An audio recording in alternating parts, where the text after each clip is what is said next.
Po të bëj një pyetje kështu, pse s'martohesh ti?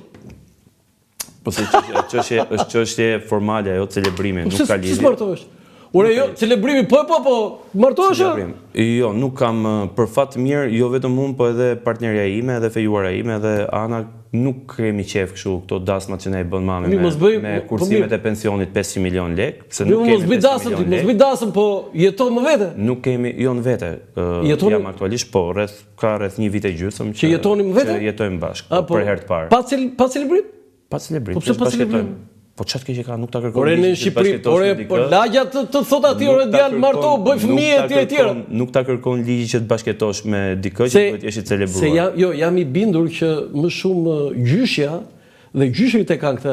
Hemo djalë marto, hemo djalë bëjnë fëmijë, hemo djalë bëj 2 fëmijë, hemo djalë bëj 3 fëmijë, se kështu janë gjyshit, kështu na thon tërnë. Presion pozitiv është ajo që bëhet, po për fatin tim të keq gjyshrit nuk i kam më. Dhe nuk e kam këtë lloj presioni. Po mirë, ta thot gjyshja, po ta thot babi dhe mami. Ta thot prindi dhe është krejt normal. Ta kanë thënë? Po edhe ma kanë thënë më patjetër. Edhe ma kanë thënë që edhe mori shpirti ngele politik rrugëve. Sa vjeç je? Fushat i ri jam. Sa vjeç je? 38 jam, kam kohë. 38 në rregull jam. E di si i thonë në zonën time, Belind, kujdeset i ku mosha. Më përmende bashorten, unë kam respekt shumë për familjen Shkreli, sepse e njoh. Dhe i njoh personalisht edhe. Se gjera si ti kërkoj dhe ndjes. Kujt? Publikisht. Shpeshherë që janë bërë pjesë e sulmeve dhe baltës. Ka lidhje kjo pse? Për shkakun tim. Atyre? Edhe familjanës, po patjetër, edhe në fushatën time elektorale. Unë e përshëndes dhe kam një respekt të veçantë për atë që ai përfaqëson edhe si njeri, po sidomos për anën profesionale, është një nga njerëzit që unë kam më shumë për zemër për arkitekturën, për trashëgimin kulturore, trashëgimin arkitekturore, dhe bisedat me Artan Shkelin për mua kanë qenë nga më interesantet në karrierën time si gazetar, që kur ka qenë drejtori i monumenteve të kulturës. Edhe të them diçka se është hera parë që në gjithë jetën time publike del kjo çështje dhe unë dua ta ezauroj. Arsyeja pse thash i kërkoj ndjes edhe prindve të partneres sime, dhe familjes saj dhe partneres sime, është sepse për shkak të angazhimit tim publik dhe për shkak të një lufte shumë të madhe dhe të pakompromis kundër korrupsionit, shpeshherë kanë gjetur dhe ata veten të përfshirë në fake news-e, në sulme, në balt, në linçim për shkakun tim. Për shkakun tim nga media të majta dhe nga media që paguhen dhe financohen nga Inceneratori i Tiranës. Pra kanë qenë mediat që paguhen edhe sot nga Inceneratori i Tiranës, e hudheq këtë betej Carlo Bolino, Leçani Carlo Bolino. Tani, e di unë që jeni gazetar. Jo, ai është gazetar. Tani kjo nuk ka lidhje fare se ç'a mendoj, po. Duhet të ndajmë që se kemi këtu. Duhet të ndajmë dhe ta them edhe miqësisht, mos e patjetër. Duhet të ndajmë gazetarin nga mercenarin. Kur gazetarët kthehen në mercenar, kur gazetarët sulmojnë, linçojnë, merren se kemi këtu, se s'është etike as për mua. Nuk po e vazhdoj tani. Ore se qeveria e Partisë Demokratike ka shpallur ngrada 94-në. Di këtë ti? Intereson fare. Po jo. Dhe nëse e ka bë pas ka bë mirë, pas ka njoft herët. Se di këtë ti? E pas ka njoft herët. Se di këtë? E kanë njoft herët, edhe pak i pas kanë bër. Por, të them këtë. Pak i pas kanë bër.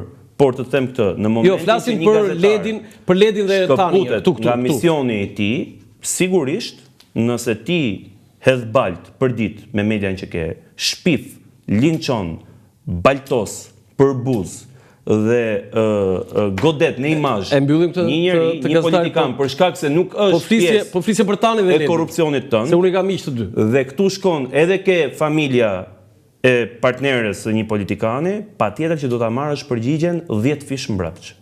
Tani, çfarë ka thënë, jam shumë kurioz, Ledi dhe Tani në gjithë këtë vorbull, qendra e dëshiroj të mbeten komunikimet mia private për shkak të respektit të madh, vlerësimit të madh që un kam për atë dyshe, që në fakt më kanë dhënë njeriu tim zemrës, edhe kanë rritur edhe kanë formuar një gocë si Ana. Kështu që çfarë janë biseda private duhet të mbeten private. Jo, okay. Edhe në respekt tyre. Jo, e kisha këtu fjalë më shumë se Tani zëvendësministër, Ledi ka qenë deputete, të ka krijuar kjo këtë problem i PS-s, të ka krijuar këtë problemi që ka krijuar dhëndri socialist që dilte Erion Veliaj dhe thonte dhëndri. Ja tregoj dhëndri Erion Veliaj se sa dhëndër është i PS-s. Pasi marr hak domethënë. Jo, më thjesht ja tregoj dhëndri, sa është dhëndri. Kjo ishte kështu me hak. Jo, ja tregoj dhëndri. Si një lloj. Okej, e mbyllim këtë pjesë. Kam një pyetje, zoti Klliçi. Ore, po nëse fiton, pse humbet PD-ja? Ç'do të bërë pas me ju? Do të para PS-ja nuk fiton. E para në 11 maj, Partia Demokratike do fitoj zgjedhjet. E dyta patjetër, mund të ndodhë kjo që thoni ju që Partia Demokratike mos i fitoj zgjedhjet. Do të zbatohet çdo rregull statutor në Partinë Demokratike e përcakton statutin në raport me udhëheqësinë e Partisë Demokratike. Zoti Berisha duhet largohet. Shiko, Zoti Berisha është i zgjedhur në mos gaboj kryetari i Partisë Demokratike në maj të vitit 2022, me një mandat 4 vjeçar, që i mbaron në maj të vitit 2026. Statuti ka gjitha parashikimet e veta për zgjedhjet e përgjithshme e për gjitha. Zoti Berisha kam përshtypjen pak rëndësi ka përcaktime statutore për të, apo pak rëndësi kanë kërkesa statutore për të, sepse e ka treguar në jetën e tij që është pika më e fortë gravitacionale në Partinë Demokratike. Dhe fal ti, Partia Demokratike, apo e them sot prap, e mbaj veten për politikan të mirë, e mbaj veten për njeri shumë të fortë, zot fort publik. Vezën e Sali Berishës nuk e bëj dot as unë, as njëri tjetër në Partinë Demokratike. Jo, që ti se bën nuk e di unë këtë, po. Jo. Thën këtë, sot që ne flasim, Sali Berisha është i domosdoshëm për Partinë Demokratike. Jo, që s'u mbezgjedhë për të rrëzuar Edi Ramën. Dhe Sali Berisha, të dini diçka, këtë ja kam thënë dhe palo ambasadorëve që kanë qenë dikur. Çe këtë ambasadorë se ti je politikan model, ti je politikan amerikan. Ja ta them unë se vin tallen këtu dhe na tregojnë Barsaleta me historitë tona, me shkatrimin që i bëjnë opozitave të këtij vendi. Do ta bëj pyetjen e fundit se ishte kjo po. Berisha duhet t'i apo jo? Po jo. Barsaleta mbasi largohen nga Shqipëria. Dhe mbasi nuk i qas njëri në rrugë dhe kur vin këtu shoqërohen me 10 bodyguard. Okej. Po jo zoti Zoti Berisha, u mbet zgjedhjet po duhet largohet? Po jo. Zoti Berisha e ka të përcaktuar në statut që duhet largohet. Në moment është i kërkohet t'i jap dorëheqjen dhe mund të rikandidojë për kryetar partie të bëj çat. Por në fillim të largohet, pastaj rikandidimi. Ore fare pak na intereson kjo. Ne na intereson që Partia Demokratike të fitojë zgjedhjet. Për ta mbyllur. Të fitojë zgjedhjet. Përse David Koselançik nuk erdhi ambasador? Të ju sqaroj për diçka, nuk e kam iden. Janë çështje të Kongresit dhe të Senatit. Tani mos më shkënjek kështu tani, ti ke informacione tani. Ti pretendon që unë të di se ç'a ndodh në Senatin amerikan. Ti the Lasivitas do përmbys Shqipërinë? Do fitoj Partia Demokratike? Që do përmbys Shqipërinë Krisi?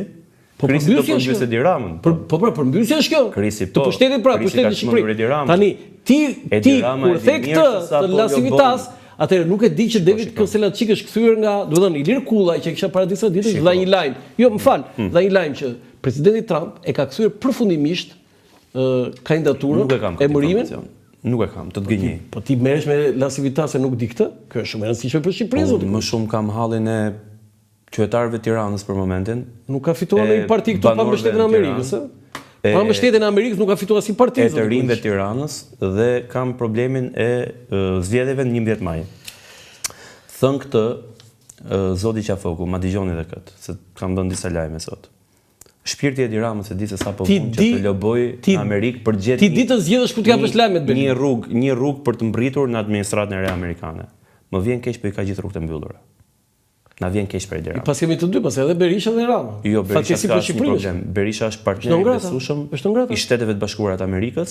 Fushatën e tij elektorale e udhëheq krau i djathtë i presidentit Trump. Ish privat. Njeriu i cili ka udhëhequr fushatën e presidentit Trump. Nuk është Trump, ai është Zoti Berisha është i vetmi politikan shqiptar që në detyrë ka pritur një president të Shteteve të Bashkuara të Amerikës në detyrë në Shqipëri, George W. Bush, kur deklaroi pavarësia e Kosovës dhe antarësimin në NATO. Nuk vjen diskutim kjo. Zoti Berisha është i vetmi zyrtar i shtetit tonë që është pritur në shpinë e bardhë jo një po 2 herë, qoftë nga presidenti George Herbert Bush, qoftë nga presidenti Clinton. Akoma nuk ja ka dalë Edi Rama në 12 vitet, pritet një herë vetme, nuk presin trafikant droge ato.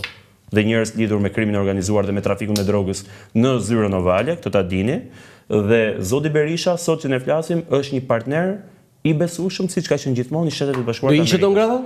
Do ta shihni shumë shpejt. Po si shumë ke 3 muaj që thon këtë ta shihni shumë shpejt. Do ta shihni, unë jam. Do shkojnë në SBA? Unë nuk jam zyrtar amerikan, unë jam zyrtar shqiptar. Sot është data 14 deri në datën 11 i bie që duhet më vish edhe një në studio se lam shumë gjëra pa konsumuar. Do ishte mirë të vi nga data 7-8 maj. 7-8 maj? Po, 7-8 maj diçka. Unë po e shnoj këtu, 7-8 maj. 6-7 apo 8 maj. 6-7-8-9 maj në studion e Degaloksi. Kemi sa gjë, i lam ca. Flasim edhe për gjendjen psiqike të Edi Ramës në atë periudhë. Ne nisim nga ai moment. Di gjë me paradhënie ti apo çfarë? Por se mos i bën një gjë ti Edi Ramës, se ai është mirë. Pa ai është mirë, është rregull ti partia. Jo, personalizaro, nuk merrem unë ashtu. Okej. Zoti Kliçi, unë të falenderoj, biseda ishte hartok. pavarësisht se ne jemi miq të vjetër. Jo, ne jemi miq të vjetër, por biseda ishte hartok.